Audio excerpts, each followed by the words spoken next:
एक गैर आबाद बंजर सहराई रकबा जो था वो ग्रीन बेल्ट और बड़े ज़रई खित्ते में कैसे बदल गया, आज हम इसके ऊपर थोड़ी डिटेल में डिस्कशन करेंगे। 31 दिसंबर 1600 ईस्वी को मलका बरतानिया मलका अल्ज़बत अव्वल के शाही फरमान से हिंदुस्तान, चीन और दीगर मशरकी एशिया के ममालिक से तिजारत के लिए एक trading company merchant of London trading into east Indies company registered होती है, जो ईस्ट इंडिया कंपनी के नाम से बाद में मशहूर हुई।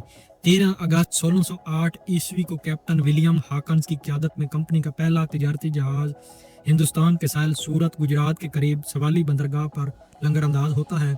उस वक्त हिंदुस्तान पर जहांगीर बादशाह की हुकूमत थी। शुरू में तो बादशाह ने कंपनी को तिजारत की इजाज़त ना दी और मोहतात रवैया इख्तियार किया गया, मगर 6 सितंबर 1615 को सर थॉमस रो, जो उस वक्त सफ़ीर था ईस्ट इंडिया कंपनी का, ट्रेड परमिशन जो बादशाह जेम्स अव्वल की तरफ से एक सिफारिश भेजी गई थी, बादशाह को पेश की, जो मंजूर हो गई और अंग्रेज़ों को सूरत बंदरगाह पर तिजारत की बाकायदा इजाज़त मिल गई। ये वो लम्हा था जब हिंदुस्तान में ईस्ट इंडिया की बुनियाद बनी और अंग्रेज़ों को वक्त के साथ साथ कंपनी ने अपने कदम जमाने शुरू कर दिए और तिजारत के साथ साथ फैक्ट्रियाँ भी लगाना शुरू कर दी और फौजी ताकत भी हासिल करती गई और मकामी राज्यों, नवाबों, बादशाहों से जंगे और मुआहदे होने लगे। 1757 में बंगाल पर सिराजुद्दौला की हुकूमत थी। बंगाल में कंपनी ने एक मशहूर जंग सिराजुद्दौला की फौज से लड़ी, जिसमें सिराजुद्दौला को बुरी तरह शिकस्त हुई और पूरा बंगाल कंपनी के कब्जे में चला गया और ईस्ट इंडिया कंपनी का मोराल मजीद बुलंद होता गया और मजीद ताकतवर हो गई। इन फतूहात के दौरान कंपनी को सबसे बड़ा जो मसला पेश आ रहा था, उस वक्त मुकम्मल हिंदुस्तान का दुरुस्त नक्शा मौजूद नहीं था, जिसकी वजह से कंपनी को फतूहात के इलाकों का इंतजाम और फौज की नकलो हमल के लिए बड़ी मुश्किल पेश आ रही थी, जिसके लिए सही नक्शा जरूरी था। उसके लिए 1767 में कंपनी ने एक इदारा कायम किया जिसे सर्वे ऑफ इंडिया का नाम दिया गया, जिसका सरबराह मेजर जेम्स रेनल को बनाया गया, जो कि बाद में फादर ऑफ इंडियन जियोग्राफी के लकब से भी मशहूर हुए। मेजर जेम्स रेनल की सरबराही में 1782 तक पूरे बंगाल का सर्वे मुकम्मल कर लिया गया। इसके बाद 1802 में कर्नल विलियम लैम्पटन की क़यादत में बरतानवी हुकूमत ने great trigonometrical survey of India की बुनियाद रखी। ये वो अजीम मंसूबा था जिसकी वजह से पूरे हिंदुस्तान के इलाकों, मशरक से मगरब, शुमाल से जनूब, तमाम नदी नालों, दरियाओं, बुलंद बाला पहाड़ों, सड़कों, हत्ता के एक एक इंच की पमेश और इनके नक्शा जात दुरुस्ती के साथ बनाए गए। ये सर्वे आज भी दुनिया के सबसे बड़े ज़मीनी सर्वे में से एक माना जाता है।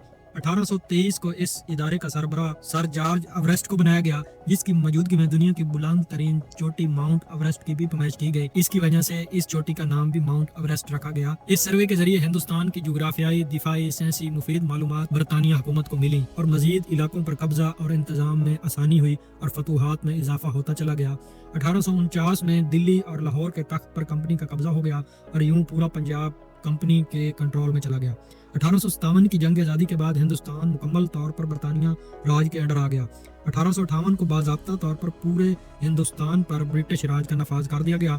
बरसगीर पर कब्जे के बाद बरतानवी हुकूमत का मकसद सिर्फ तिजारत नहीं था, बल्कि हिंदुस्तान की ज़मीन वसाइल से फ़ायदा लेना मकसूद था। इसलिए चंद अहम अमूर उस वक्त सर अंजाम दिए गए। बंजर ज़मीनों का सर्वे किया गया, हर जिले, गांव की हदों, सड़कों की मालूमात इकट्ठी की गई, इलाकों की मरदमशुमारी की गई, मादनियात की खोज के लिए एक प्रॉपर इदारा बनाया गया, जंगलात और कीमती लकड़ी जो थी उसके लिए फॉरेस्ट डिपार्टमेंट बनाया गया, इलाकों की आबादी के लिए जो मरदमशुमारी का इदारा था वो बनाया गया और सड़कों, नहरों, पुलों और इमारतों की मालूमात और इनको बनाने के लिए PWD 1860 में बनाया गया और इरिगेशन डिपार्टमेंट 1860 में बनाया गया। इसका मकसद था ज़राअत बढ़ाना। 1840 में रेलवे नेटवर्क का आगाज हुआ ताकि अनाज और गल्ला जो है इसकी नकलो हरकत की जा सके। 1857 में हिंदुस्तान के टोटल रकबे का तकरीबन 25% पर ही फसलें काश्त होती थीं। बरानी कुएं, जिनको पर्शियन व्हील कहा जाता है, डायरेक्ट रिवर से नहरें निकाल कर या सैलाबी पानी की वजह से।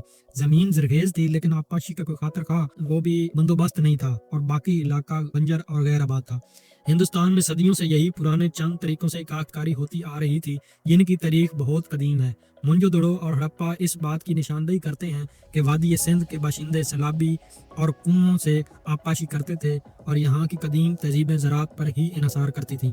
8वीं सदी से 19वीं सदी तक बहुत से सलातीन और हुक्मरानों ने हिंदुस्तान में नहरें खुदवाईं। मुगल बादशाहों ने भी कई नहरें बनवाईं, जिनमें मगरबी जमुना नहर, असली नहर, शाह नहर और दीगर कई सैलाबी नहरें भी शामिल थीं। इनमें ज़्यादातर नहरें सिर्फ बादशाहों के महलों और बागात की आपाशी के लिए बनाई गई थीं, दीगर आवाम को इसका कोई फ़ायदा नहीं होता था। ब्रिटिश हुकूमत ने 1859 में पहली और बड़ी परनियल कनाल अपर बारी दोआब दरियाए रावी से मधुपुर के मकाम से निकाली गई। इसका मकसद दरियाए रावी और दरियाए ब्यास के दरमियान के इलाकों का काबिल काश्त बनाना था। اس کے بعد 1872 میں سر ہند کنال دریائے ستلج سے روپار کے مقام سے نکالی گئی، جس کا مقصد لدھیانہ، پٹیالہ، فاضلکا، فیروز پور وغیرہ کے علاقوں کو پانی مہیا کرنا تھا۔ 1882 میں سدنئی کینال راوی سے سدنئی کے مقام پر ہیڈ ورکس بنا کر نکالی گئی۔ اس سے ملتان، خانیوال، وہاڑی، جنگ کے ہزاروں ایکڑ رقبوں کو قابل کاشت بنایا گیا۔ لوور چناب کنال 1888 میں دریائے چناب کے کنارے ضلع گجرات خان کی ہیڈ ورکس وزیر آباد سے نکالی گئی۔ اس کا مقصد چناب اور راوی کے درمیانی وسیع علاقوں کو سراب اور آباد کرنا تھا، جس میں لیل پور، جنگ، ٹوبا ٹیک سنگھ، چنیوٹ، ننکانہ، شیخو پورہ کے کچھ علاقے شامل تھے، جن کو گرین بیلٹ میں تبدیل کیا گیا۔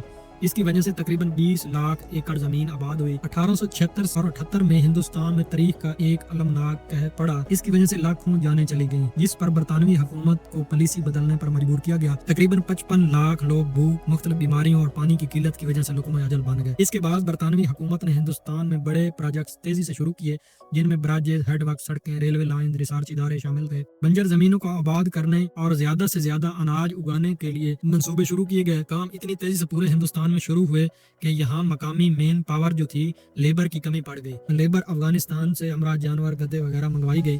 یوں پورے ہندوستان میں نہروں کا ایک ایسا وسیع نیٹ ورک بنایا گیا، جس سے بنجر زمینیں آباد ہوئیں اور لوگ جدید اریگیشن کی طرف آنے لگے۔ اس کی وجہ سے بہت سے نئے شہر آباد کیے گئے، جن میں لیل پور موجودہ فیصل آباد، مٹم گری موجودہ ساہیوال، شاہ پور اور سرگودا شہر شامل ہیں۔ مشرقی پنجاب کی طرف سے جو لوگ زراعت میں تھوڑا تجربہ رکھتے تھے، برٹش حکومت نے ان کو ان نئے آباد علاقوں میں زمین الاٹ کر دی اور ان کو یہاں آباد کیا۔ یوں پورا پنجاب ایک بنجر اور غیر آباد سے گرین بیلٹ میں تبدیل ہو گیا۔ جہاں ریت کے ٹیلے ہوتے تھے، جھاڑیاں اور مختلف جنگلی جڑی بوٹیاں ہوتی تھیں، صرف اگتی تھیں، وہاں گندم، کپاس، گنا، چاول لہرانے لگے۔